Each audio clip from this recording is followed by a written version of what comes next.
mga ganyan.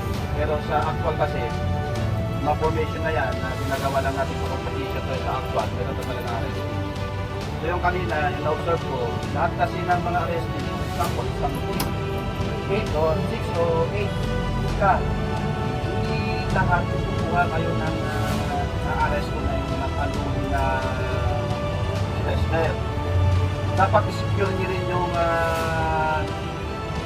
unang nakakuha. Hindi yung kayo lahat gusto nyo kumuha din ng arrest ko nyo. Ano yun? Kasi bakit? Kamo, off guard tayo nun. Yung iyong kasama na natin nag-arrest, wala siyang protection. Pinupuyog din yun. Pero pag dito nyo hinawakan yan, inangat nyo yan, nakokontrol nyo. Diba? Nakuha nyo? Kasi ma-outbalance yan.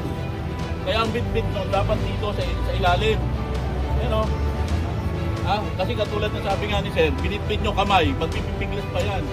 Alas na lang meron tayong handcuff. Kung wala, paano ginagawa?